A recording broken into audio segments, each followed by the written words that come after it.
Gold trusted gold buyers మీరు తాకట్టు పెట్టిన బంగారాన్ని విడిపించి ఈ రోజు ఉన్న మార్కెట్ ధరకు కొనబడను.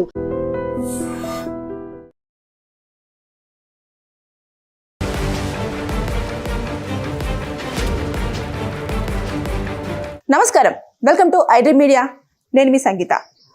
చర్లపల్లిలో విజయశాంతి రెడ్డి తన ఇద్దరు పిల్లలతో చాలా మానసికంగా ఇబ్బంది పడి ఆత్మహత్యకు పాల్పడడం అనేది 9 రోజుల నుంచి కూడా ఎంతో మంది మదిని కూడా కలిచివేస్తున్న సన్నివేశం.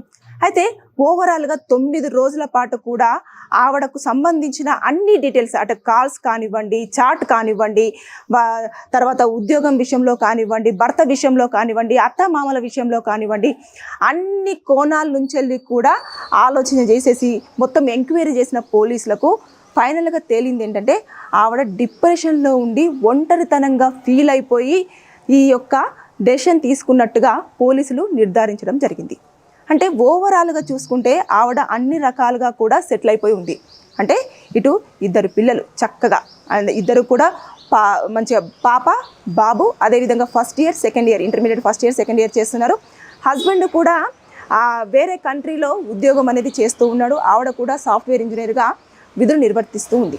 అయితే ఈ తరుణంలో ఆవిడ చాలా డిప్రెషన్కి ఫీల్ అయిపోయింది, ఒంటరితనంగా ఫీల్ అయింది. ఎప్పుడైనా సరే పెళ్ళైన తర్వాత భర్తతో కొన్ని పంచుకునేటివి చాలా ఉంటాయి. భర్త దూరంగా ఉండడం కారణమై ఉండొచ్చు, లేదు అనుకుంటే పిల్లలు కూడా హాస్టల్లో ఉండి చదువుతున్నారు, వారి యొక్క మంచి భవిష్యత్తు కోసం అని చెప్పేసి అక్కడ పెట్టి చదివిపిస్తున్న కారణమై ఉండొచ్చు. తను పని చేసిన తర్వాత అక్కడి నుంచి రాగానే తన యొక్క విషయాలు షేర్ చేసుకోవడానికి ఎవరూ లేకపోవడం కూడా ఒంటరితనంగానే మనం ఫీల్ అవ్వచ్చు. ఆవిడ చాలా లోన్లీగా ఫీల్ అయిపోయి ఇంకా నేను ఈ ఒంటరితనాన్ని భరించలేకపోతున్నాను, నన్ను ఈ డిప్రెషన్ నుంచి బయటకు వచ్చే ఛాన్సే లేదు అని చెప్పేసి నిర్ధారించుకున్నట్టుంది. ఇక చేసేది ఏం లేక పిల్లలకు కూడా చిన్నప్పటి నుంచి తల్లి మాట జవదాటకుండా పెంచడం జరిగింది. అంటే తల్లి ఏం చెప్పినా సరే మా కోసం చెప్తుంది, మా మంచి కోసమే చెప్తుంది అని చెప్పేసి పిల్లలు కూడా డిసైడ్ అయిపోయారు. కాబట్టి వారి హాస్టల్స్ దగ్గరికి వెళ్ళేసి మరి పిల్లల్ని పిక్ చేసుకొని ఇంత పెద్ద నిర్ణయం కూడా తీసుకోవడానికి కారణం ఆవిడ ఎంత లోన్లీగా ఫీల్ అయ్యింది అనేది ఒక్కసారి మనం ఆలోచించవచ్చు. చాలామంది అనుకుంటారు, అరే లోన్లీనెస్ వస్తే ఏంటి, ఎవరితోనైనా మాట్లాడొచ్చు కదా, ఎవరితోనైనా కాసేపు వాళ్ళ బాధను షేర్ చేసుకోవచ్చు కదా, అంతేకాకుండా ఎవరితోనైనా కాసేపు సరదాగా బయటికి వెళ్ళొచ్చు కదా అని చెప్పేసి అనుకుంటారు. కానీ ఇక్కడ ఆవిడ దేనికి కూడా ప్రిపేర్డ్గా లేదు. రీజన్, తన జీవితాంతం తనకు తోడుగా ఉంటాడు అన్న భర్తను కొంచెం దూరంగా ఉండడం కూడా అది లోన్లీనెస్గానే మనం భావించవచ్చు. ఇకపోతే ఉద్యోగంలో ఒత్తిడులు కూడా చాలానే ఉంటాయి. ఆవిడ చేస్తుంది ఐటీ డిపార్ట్మెంట్లో, కాబట్టి ఆ ఒక్క దాన్ని కూడా బేస్ చేసేసుకొని ఇలాంటి ఎవరితో చెప్పాలి, ఏం చెప్పాలి, ఆ ఉద్యోగం కోసం చెప్దాము అంటే అత్తమామ అమ్మా నాన్న వీళ్ళకి అర్థం కాదు, పిల్లలు చిన్నవాళ్ళు. సో ఆవిడ బాధను ఆవిడే ఎక్కువగా మింగింది అని చెప్పేసి మనం అనుకోవచ్చు. అంటే లోన్లీనెస్ చెప్తారు కదా చాలామంది పెద్దలు, ఏంటంటే ఒంటరితనము చాలా భయంకరమైంది. అంటే చుట్టూ నిశ్శబ్ద వాతావరణం నెలకొంటుంది. మనము 100 మందిలో ఉన్నా సరే అసలు లోన్లీగానే ఫీల్ అయ్యే వాళ్ళు చాలామంది ఉంటారు. అలాంటిదే విజయశాంతి రెడ్డి కూడా తన యొక్క బాధను ఎవరితో షేర్ చేసుకోలేదు, తన యొక్క కష్టాన్ని ఎవరితో చెప్పుకునే ప్రయత్నం కూడా చేయలేదు. అదేవిధంగా ఎవరికి కూడా తన బాధను చూపించే ప్రయత్నం కూడా చేయలేదు. ఆవిడ ఎంతసేపు నేను చాలా హ్యాపీగా ఉన్నాను, పిల్లల్ని బాగా చూసుకుంటున్నాను, హస్బెండ్కి బాగా మంచి వైఫ్ అనిపించుకున్నాను, అత్తమామల యోగక్షేమాలు చూసుకుంటున్నాను, తల్లిదండ్రులకు మంచి కూతురుగా ఉన్నాను, ఇంతవరకు తన బాధ్యత మాత్రం 100కి 100% చాలా క్లియర్గా తను నిర్వర్తించింది. ఎప్పుడైతే ఇక పెళ్ళైపోయి 18-20 సంవత్సరాలు అవుతూ ఉంది, అంటే ఆవిడ ఎప్పటి నుంచి వెళ్ళి ఇలా ఫీల్ అవుతుంది అనేది కూడా తెలియదు. చాలా స్టబాన్ ఉమెన్, అసలు ఎవరు ఏం చెప్పినా సరే దాన్ని ఆలోచించే విధానం చాలా డిఫరెంట్గా ఉంటుంది. తర్వాత తన యొక్క బోల్డ్ హార్ట్ కూడా చాలా మంచిగా ఎవరికైనా చాలా హెల్ప్ చేస్తుంది. ఇలాంటివన్నీ కూడా ఉన్నాయి కదా. ఈ విజయశాంతి రెడ్డికి చాలా అనుకున్న దానికంటే కూడా ఎక్కువగా మంచిగా జీవితం ఉన్నప్పటికీ కూడా తను లోన్లీనెస్ అనేది ఇవన్నిటిని పక్కకు పెట్టేసి చావు వైపే నడిపించడం జరిగింది. ఈ కారణంగానే పిల్లలకు నచ్చజెప్పి ఎంతోసేపు ఆ ఒక రైల్వే స్టేషన్లో కూడా చాలా వరకు వెయిట్ చేసి పిల్లలకు ఒప్పించి మరి ఆ ట్రాక్ పైన నడుస్తూ వెళ్తూ పిల్లలను గట్టిగా పట్టుకొని ముగ్గురు ట్రైన్కి బలవడం జరిగింది. ఇది ఎంత హృదయ విదారకమైన సంఘటన అంటే 9 రోజుల పాటు కూడా ఏ కారణం, ఎందువల్ల చనిపోయింది, ఉద్యోగంలో ఒత్తిడిలా, అత్తమామల వేధింపులా, భర్త ఏమైనా అన్నారా, పిల్లల చదువు కోసమా, తన దేని గురించి, లేదు అంటే ఇంకా ఏమైనా చాట్లో ఏమైనా తను దాచిపెట్టిందా, లేకపోతే ఎవరైనా వ్యక్తి ఉన్నారా, ఇలాంటి రకరకాల కోణాల్లో ఆలోచనలు జరిగాయి.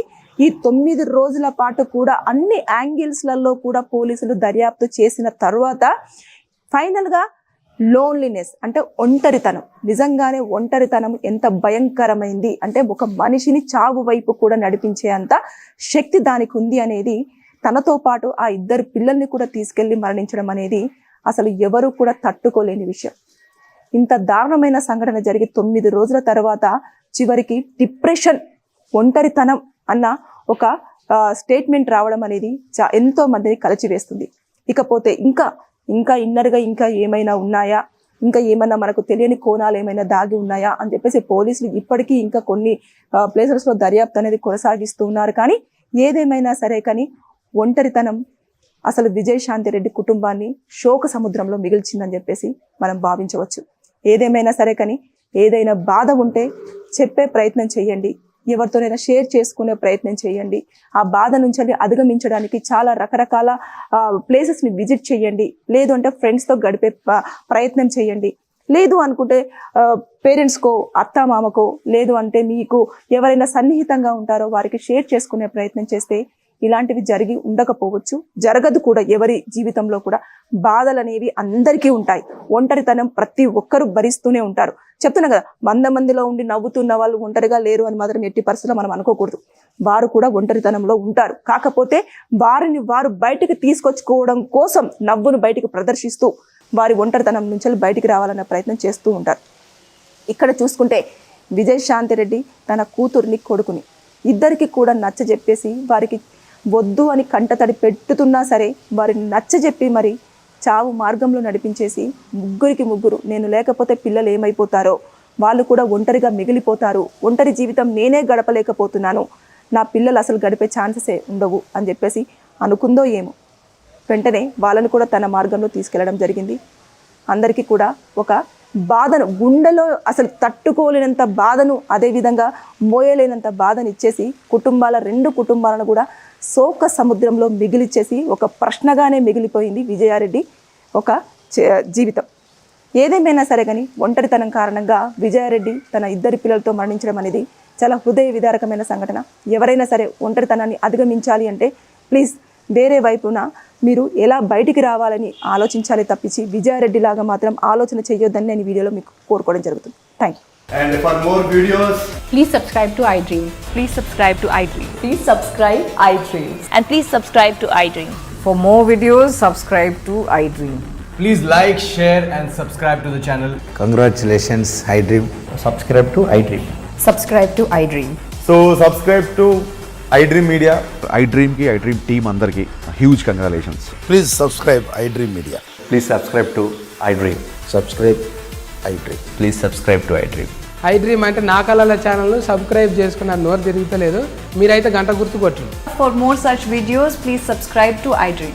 Subscribe to iDream. Please subscribe to iDream. Please subscribe iDream Media. Please do subscribe to iDream. Please subscribe to iDream Media. For best entertainment and information, please subscribe iDream. And don't forget to subscribe to iDream.